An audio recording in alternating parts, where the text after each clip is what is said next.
అయితే హైదరాబాద్లో ఓ హోటల్లో చూసుకుంటే నిర్వహించిన సిఎల్పి సమావేశంలో మాట్లాడుతున్న Karnataka deputy CM DK Shivakumar చిత్రంలో రేవంత్, భట్టి, ఉత్తమ్ కొత్తగా ఎన్నికైన ఎమ్మెల్యేలు. అయితే రేవంతే సీఎం 7న ఉదయం 10 గంటలకు ప్రమాణం, అదే రోజు పూర్తి స్థాయి మంత్రివర్గము. అయితే నేడు రేపు మంచి రోజులు కాకపోవడంతో ఈ నిర్ణయం. ఎమ్మెల్యేల నుంచి అభిప్రాయం తీసుకున్న పరిశీలకులు రేవంత్ రెడ్డికి మద్దతు తెలిపిన మెజార్టీ ఎమ్మెల్యేలు నిర్ణయాధికారాన్ని ఖర్గేకు అప్పగిస్తూ ఏకగ్రీవ తీర్మానం. మరి ఢిల్లీకి ఏఐసిసి పరిశీలకుల పయనం, నేడు ప్రకటన. సిఎల్పి నేతపై ఊహాగానాలే అధిష్టానమే ప్రకటిస్తోంది భట్టి అంటున్నాడు. మరి మొత్తానికైతే ఒకటి క్లారిటీ లేని విషయంగా అయితే మనకు కనిపిస్తుంది. మరి మొత్తానికి ఈరోజు క్లారిటీ రానుంది అని చెప్పేసి కూడా స్పష్టంగా తెలియజేస్తున్నాను. మరి ఢిల్లీ ఏఐసిసికి పరిశీలకుల పయనం, నేడు ప్రకటనలు.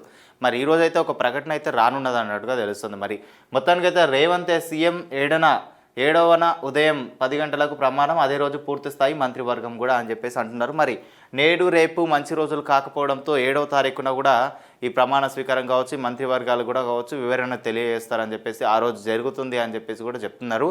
మరి మొత్తానికైతే ఎమ్మెల్యేల నుంచి మొత్తానికి మద్దతు తెలిపింది ఎవరికి? మెజార్టీ మద్దతు అంటే కూడా అది రేవంత్ రెడ్డికి మద్దతు వచ్చిందనే విధంగా కూడా మనకు తెలుస్తోంది. మరి చూద్దాం ఏమవుతుంది ఏంటనేది కూడా చూడాల్సి వస్తుంది. మరి బీఆర్ఎస్కు ఎంపీ రాములు గుడ్ బై, కాంగ్రెస్లో చేరాలని నిర్ణయం, అనుచరులతో మంతనాలు జరుపుతున్న నాగర్ కర్నూలు ఎంపీ. మరి పోతారు, అందరూ కూడా పోతారు.